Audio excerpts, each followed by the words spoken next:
Hello everyone, my name is Sonia Rathi and welcome to my YouTube channel Inspiration Hub by Sonia। तो student, जैसा कि आपको पता है हमने पी ब्लॉक एलिमेंट की रीजनिंग टाइप क्वेश्चंस की सीरीज स्टार्ट कर रखी है, जो कि क्लास 12 की हमने स्टार्ट करी है। पी ब्लॉक एलिमेंट मीन्स हमने ग्रुप 15 से स्टार्ट करी है। अभी हमने 11th क्लास का स्टार्ट नहीं किया है, उसे भी हम करेंगे अब आगे आने वाली वीडियोस में। ठीक है, इसकी हमें फर्स्ट पार्ट हम कर चुके हैं। अगर वो आपने अभी तक नहीं देखा है तो डिस्क्रिप्शन बॉक्स में मैं उसका लिंक डाल दूंगी, जहां से आप उसको जाकर देख सकते हैं। तो आज के लिए हम स्टार्ट करते हैं रीजनिंग टाइप क्वेश्चन। अब देखिए, रीजनिंग टाइप क्वेश्चन बेसिकली इनका आपके सीबीएसई एग्जाम्स में तो फायदा होगा ही होगा, जो आपका अपने नीट या जेई के एग्जाम या जिपमर के एग्जाम या जितने भी कॉम्पिटिटिव एग्जाम्स हैं जिसमें केमिस्ट्री आती है, उन सब के लिए बेनिफिशियल रहने वाली है ये वीडियो आपके लिए। तो चलिए स्टूडेंट, स्टार्ट करते हैं पी ब्लॉक एलिमेंट की रीजनिंग टाइप क्वेश्चंस की सेकेंड क्लास। तो क्वेश्चन आप देख सकते हैं अपनी स्क्रीन पर। NH3 is a mild reducing agent, while BiH3 is the strongest reducing agent among group 15 hydrides। अब देखिए, ग्रुप 15 हमारा क्या है? Nitrogen, phosphorus, arsenic, antimony, bismuth. ठीक है, इसको मैंने याद करने की ट्रिक भी बताई थी, ना पास हुए सभी। तो देखिए, अभी उन्होंने कहा है कि रिड्यूसिंग एजेंट। अब रिड्यूसिंग एजेंट का मतलब क्या होता है कि जो हमारा एलिमेंट और हाइड्रोजन है उसकी जो बॉन्ड है वो कैसी होगी? वीक बॉन्ड होगी। अब वीक बॉन्ड होने का मतलब क्या है कि जो H पॉजिटिव आयन यहां से है वो इजिली रिलीज हो सकता है। ठीक है, H positive ion easily release हो सकता है, तभी जाकर वो हमारा रिड्यूसिंग एजेंट स्ट्रॉन्ग होगा। आपको पता है कि जैसे जैसे हम डाउन द ग्रुप जाते हैं तो जो साइज है वो क्या होता है?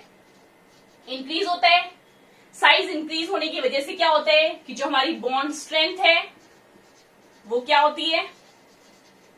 कम हो जाती है। बॉन्ड स्ट्रेंथ कम हो जाती है और जो बॉन्ड डिसोसिएशन एनर्जी है वो क्या हो जाती है? वो भी कम हो जाती है। अब यहां पर देखिएगा, जो नाइट्रोजन का हैलाइड है यानी कि NH3 और बिस्मथ का हैलाइड है BiH3। अब यहां पर साइज ज्यादा हो गया है, बॉन्ड स्ट्रेंथ कम हो गई है। इट मीन्स ये जो बॉन्ड है वो वीक बॉन्ड हो गई है, जिसकी वजह से ये बॉन्ड जो है इजिली टूट जाएगी as compared to the nitrogen and hydrogen bond. इसलिए जो NH3 है वो माइल्ड रिड्यूसिंग एजेंट है, जबकि जो BiH3 है वो स्ट्रॉन्गेस्ट रिड्यूसिंग एजेंट है, because this bond is weak and it can easily donate H positive ions. Now coming to the next question, the pentahalides are more covalent than trihalides। अब देखिए, pentahalides की अगर हम बात करें like your PCl5, trihalides की हम बात करें as your PCl3। अब यहां पर देखिए, पेंटाहेलाइड में ऑक्सीडेशन स्टेट फॉस्फोरस की कितनी है? +5, जबकि PCl3 में कितनी है? +3। अब इसमें जो है 11th क्लास के इक्विलिब्रियम चैप्टर का एक रूल था, फजान्स रूल। अब फजान्स रूल क्या कहता है कि जितनी ज्यादा पॉजिटिव ऑक्सीडेशन स्टेट होगी उतना ही ज्यादा क्या होगा? कोवलेंट करेक्टर होगा स्टूडेंट्स। ठीक है, फजान रूल आपको याद होना चाहिए, जितनी ज्यादा पॉजिटिव ऑक्सीडेशन स्टेट होगी उतना ही ज्यादा कोवलेंट करेक्टर होगा। अब देखिए, ज्यादा पॉजिटिव ऑक्सीडेशन स्टेट किसकी है? PCl5 की, और PCl5 क्या है? एक पेंटाहेलाइड है, जिसकी वजह से ये ज्यादा कोवलेंट होगा as compared to the trihalides. Now coming to the next question, why nitrogen does not show catenation while phosphorus shows। अब देखिए, catenation क्या होता है? सेल्फ लिंकेज की जो प्रॉपर्टीज एटम शो करते हैं वो होती है कैटिनेशन। आपने 10th क्लास में पढ़ा हुआ कैटिनेशन के बारे में, कार्बन वाले चैप्टर में, कि जो कार्बन कार्बन एटम्स हैं वो सेल्फ लिंकेज की प्रॉपर्टी शो करते हैं। So this property is known as catenation. तो बेसिकली जो हम इसे बॉन्ड स्टडी करते हैं वो हम एटम की सिंगल बॉन्ड्स की बात करते हैं। अब देखिए, नाइट्रोजन इन्होंने कहा it does not show catenation. अगर कैटिनेशन शो नहीं कर रही, इट मीन जो नाइट्रोजन नाइट्रोजन बॉन्ड है वो कैसी होगी? वीक होगी। और इन्होंने कहा कि जो फॉस्फोरस है वो कैटिनेशन शो कर रहा है, मींस जो फॉस्फोरस सिंगल बॉन्ड होगी वो कैसी होगी? स्ट्रॉन्ग होगी। अब देखते हैं कि क्यों नाइट्रोजन की सिंगल बॉन्ड वीक होगी, जबकि फॉस्फोरस की सिंगल बॉन्ड जो है वो स्ट्रॉन्ग होगी। अब देखिए, लॉन पेयर जो है इलेक्ट्रॉन्स वो सेम होंगे नाइट्रोजन में भी और फॉस्फोरस में भी, 5-5 होते हैं। इनमें से जो बॉन्डिंग में इन्वॉल्व है और जो लॉन पेयर बच गए। ठीक है, अब देखिए, नाइट्रोजन के केस में क्या है? नाइट्रोजन का साइज कैसा है? स्मॉल है। स्मॉल साइज होने की वजह से ये जो लॉन पेयर्स हैं और ये जो लॉन पेयर्स हैं, तो ये जो लॉन पेयर के बीच में रिपल्शन है वो कैसी होगी? स्मॉल साइज होने की वजह से रिपल्शन क्या होगी? ज्यादा होगी। लॉन पेयर रिपल्शन क्या होगी? ज्यादा होगी। अब लॉन पेयर रिपल्शन जब ज्यादा होगी, इट मीन्स वो बॉन्ड उतनी ही वीक होती जाएगी। अब बात करें अगर फास्फोरस के केस में, अब फास्फोरस में क्या है? लार्ज साइज होता है। लार्ज साइज होने की वजह से क्या होगा कि जो हमारे फास्फोरस और फास्फोरस के जो लॉन पेयर्स हैं, इनके बीच की जो रिपल्शन है वो क्या होगी? कम होगी। लॉन पेयर के बीच की रिपल्शन कम होगी। जब रिपल्शन कम होगी तो इट मीन्स बॉन्ड्स आपस में पास होंगी, जिसकी वजह से वो बॉन्ड क्या होगी? स्ट्रॉन्ग होगी। और बॉन्ड स्ट्रॉन्ग होगी तो वो कैटिनेशन शो करेगा, लेकिन नाइट्रोजन के केस में बॉन्ड वीक है, जिसकी वजह से वो कैटिनेशन शो नहीं करेगी। Now coming to the next question, despite oxygen being smaller than nitrogen, its ionization energy is lower, why? अब देखिए, जो हमारा नाइट्रोजन है उसका एटॉमिक नंबर कितना होता है? 7। ऑक्सीजन का एटॉमिक नंबर कितना होता है? ऑक्सीजन का एटॉमिक नंबर होता है 8। तो इसकी इलेक्ट्रॉनिक कॉन्फ़िगरेशन अगर हम लिखें तो क्या होती है? 1s2, 2s2, 2p3। और ऑक्सीजन के केस में क्या होती है? 1s2, 2s2, 2p4। अब देखिए क्लियरली यहां पर दिख रहा है नाइट्रोजन के केस में कि जो p ऑर्बिटल है ये कैसा है? हाफ फिल्ड ऑर्बिटल है। और आपको पता है कि जो हाफ फिल्ड ऑर्बिटल होते हैं वो स्टेबल होते हैं, ठीक है। अब ये जब ऑर्बिटल स्टेबल है तो इसमें से जो इलेक्ट्रॉन है वो निकालना क्या हो जाएगा? डिफिकल्ट हो जाएगा। इलेक्ट्रॉन को रिलीज करना क्या हो जाएगा? डिफिकल्ट हो जाएगा। इसलिए जो आयनाइजेशन एनर्जी से देनी पड़ेगी वो क्या होगी? ज्यादा होगी। क्योंकि आयनाइजेशन एनर्जी बेसिकली होती क्या है? It is the amount of energy required to remove the most loosely bound electron from an isolated gaseous atom, ठीक है। तो इसमें से आयनाइजेशन एनर्जी इलेक्ट्रॉन को निकालने के लिए बहुत ज्यादा लगेगी, क्योंकि ये स्टेबल है इलेक्ट्रॉनिक कॉन्फ़िगरेशन। अब देखिए इस केस में स्टेबल तो नहीं है इलेक्ट्रॉनिक कॉन्फ़िगरेशन, अब ये स्टेबल नहीं है तो इसमें से इलेक्ट्रॉन्स को जो है निकालना इजी होगा, जिसकी वजह से इसकी जो आयनाइजेशन एनर्जी है वो कम होगी as compared to that of the nitrogen. तो बाकी क्वेश्चन देखते हैं, आप बोर्ड पे देख सकते हैं। नेक्स्ट क्वेश्चन है, विच out of NCl5, PCl5 and BiCl5 do not exist. अब इसे पूछा है कि कौन सा एग्जिस्ट नहीं करता। अब देखिए NCl5 के केस में क्या होता है? d ऑर्बिटल नहीं होता, there is an absence of d orbital, ठीक है। अब जब d ऑर्बिटल ही नहीं होता तो हमने अपनी प्रीवियस वीडियो में डिस्कस किया था, it cannot exceeds its covalency. It cannot exceeds its covalency more than 4. 4 से ज्यादा ही अपनी कोवेलेंसी को एक्सीड कर ही नहीं सकता। और यहां पर कितनी आ रही है? 5। तो NCl5 जो है एग्जिस्ट नहीं करता। तो एक आंसर क्या हो गया? NCl5। Now look at this BiCl5। BiCl5 में एक बहुत ही इंपॉर्टेंट इफेक्ट डोमिनेट करता है, जो कि मैं अपनी लास्ट वीडियो में बता चुकी हूं, that is inert pair effect. अगर आपको इसमें अभी भी कंफ्यूजन है तो लास्ट वीडियो देखिए, जिसका लिंक मैंने डिस्क्रिप्शन बॉक्स में डाल रखा है, तो वहां से आप इस कंसेप्ट को क्लियर कर सकते हैं। तो इनर्ट पेयर इफेक्ट की वजह से क्या होता है कि जैसे जैसे हम डाउन द ग्रुप जाते हैं तो जो +5 ऑक्सीडेशन स्टेट है उसकी स्टेबिलिटी कम होती जाती है और +3 ऑक्सीडेशन की स्टेबिलिटी इंक्रीज होती जाती है। तो BiCl5 में +5 ऑक्सीडेशन स्टेट एग्जिस्ट नहीं करती, जिसकी वजह से BiCl5 भी एग्जिस्ट नहीं करता। और PCl5 में +3 और +5 दोनों एग्जिस्ट करती हैं, तो PCl5 एग्जिस्ट करता है। क्वेश्चन में पूछा गया है विच डू नॉट एग्जिस्ट, तो NCl5 and BiCl5 they do not exist. Now coming to the next question, why nitrogen is an inert gas. अब इनर्ट का मतलब आपको पता है क्या होता है? इनर्ट मीन्स अनरिएक्टिव, जो कि किसी के साथ रिएक्ट नहीं करता।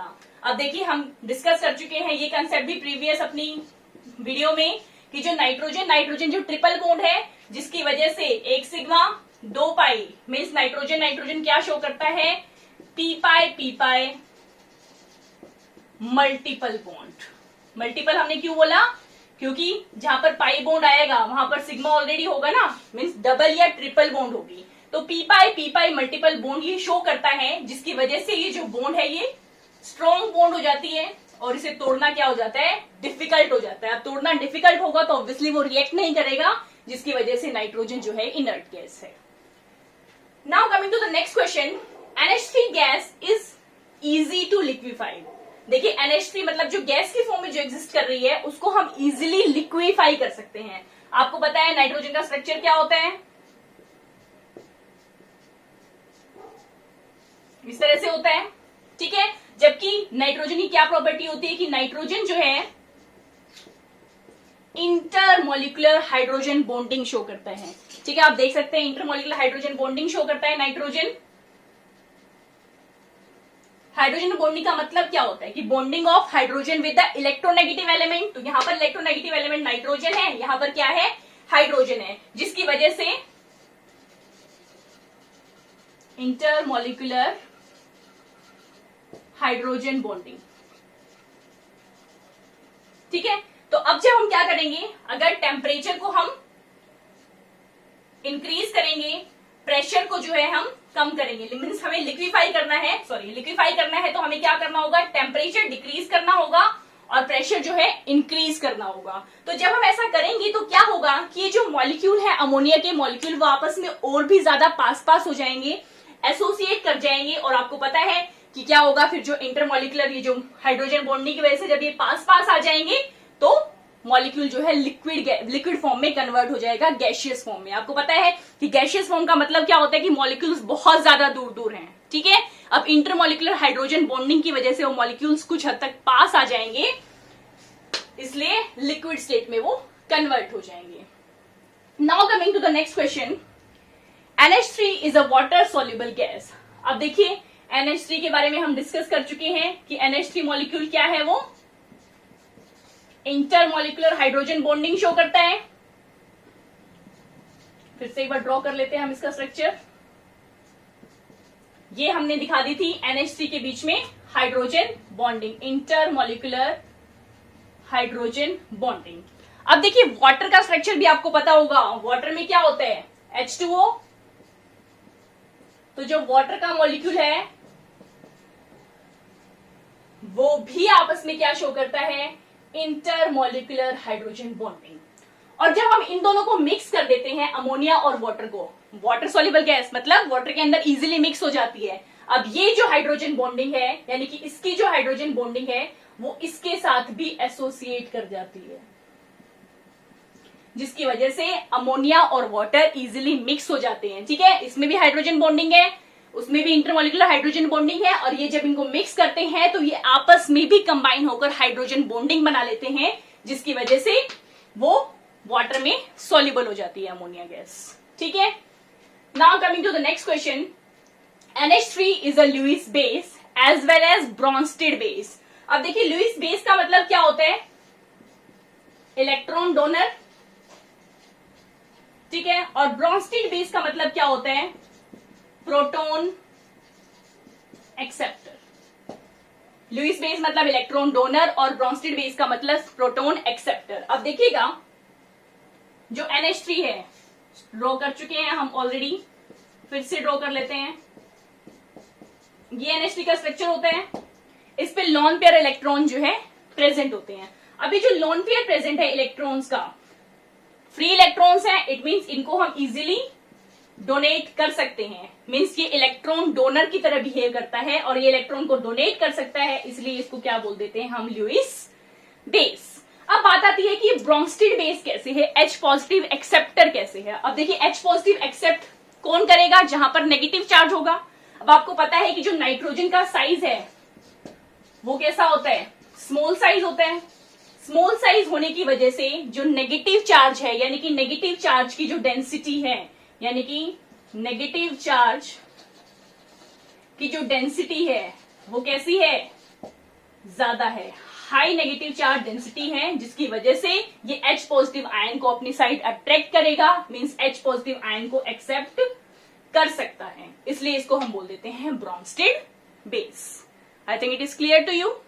तो स्टूडेंट नेक्स्ट क्वेश्चन देख सकते हैं आप अपनी स्क्रीन पर या बोर्ड पर लिखे हुए हैं, ठीक है। Next is NO2 is a brown coloured paramagnetic gas. अब देखिए पैरामैग्नेटिक का मतलब आप सभी को पता है, इट मीन्स क्या है, उसके पास लोन पेयर प्रेजेंट है, इलेक्ट्रॉन्स का लोन पेयर प्रेजेंट है या एक सिंगल इलेक्ट्रॉन प्रेजेंट है। मीन्स जो भी इलेक्ट्रॉन है वो फ्री इलेक्ट्रॉन प्रेजेंट है। ठीक है, अब जब इलेक्ट्रॉन फ्री होगा तो क्या करते हैं, क्या प्रॉपर्टी होती है कि वो higher oxidation, higher energy level पे जाते हैं, और जब वो वापिस आते हैं हायर एनर्जी लेवल से तो वो क्या शो करते हैं, कलर शो करते हैं। इट मीन्स एक इलेक्ट्रॉन का प्रेजेंट होना हमें पैरामैग्नेटिक बिहेवियर भी देगा और कलर भी देगा। अब देखिए नाइट्रोजन जो है, नाइट्रोजन में क्या होते हैं, हमारे 5 वैलेंस इलेक्ट्रॉन होते हैं। ठीक है, इसमें से 2 क्या करते हैं, वो ऑक्सीजन के साथ बॉन्ड बना लेते हैं। ठीक है, और ये जो बाकी के 2 हैं ये ऑक्सीजन के साथ क्या बना लेते हैं, कोऑर्डिनेट बॉन्ड बना लेते हैं।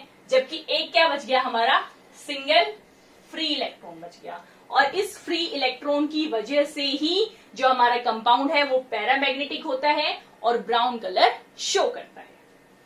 Now coming to the next question. अब ये देखिए दोनों क्वेश्चंस रिलेटेड है। अब इसमें क्या कह रहे हैं कि जो ब्राउन NO2 जो हमारा गैसियस है वो डीकलराइज हो जाता है कूल करने पर। मतलब जब हम इसको ठंडा करते हैं तो ये जो NO2 है वो डीकलराइज हो जाता है। डीकलराइज होने का मतलब क्या है कि जो सिंगल इलेक्ट्रॉन या जो फ्री इलेक्ट्रॉन्स प्रेजेंट थे वो फ्री नहीं रहे। इट मीन्स जो हमारा कंपाउंड है वो कैसा हो गया होगा, डायामैग्नेटिक हो गया होगा। देखिएगा आप नाइट्रोजन के केस में क्या था,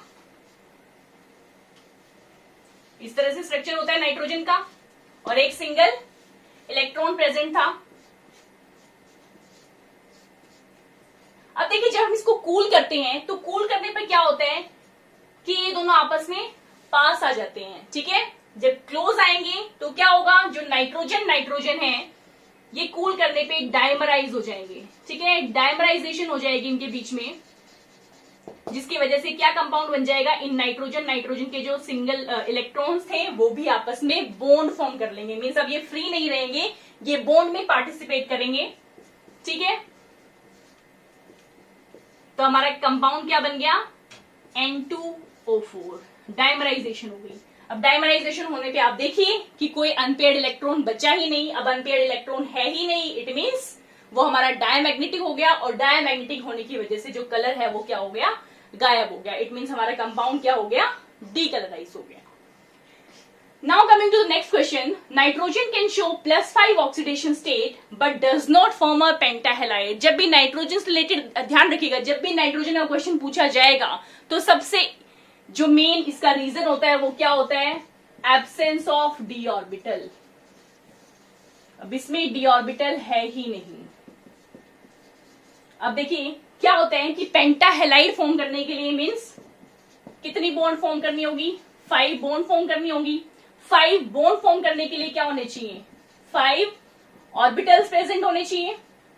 लेकिन नाइट्रोजन के पास क्या है, 2s है और 2p है। इट मीन्स कितने ऑर्बिटल्स प्रेजेंट है, 4 ऑर्बिटल्स प्रेजेंट है। तो नाइट्रोजन के पास डी ऑर्बिटल है ही नहीं, जिसकी वजह से ये अपनी कोवेलेंसी को 4 से ज्यादा एक्सीड कर ही नहीं सकता। इस वजह से नाइट्रोजन जो है +5 ऑक्सीडेशन स्टेट शो करने के बावजूद भी पेंटाहेलाइड की फॉर्मेशन नहीं करता।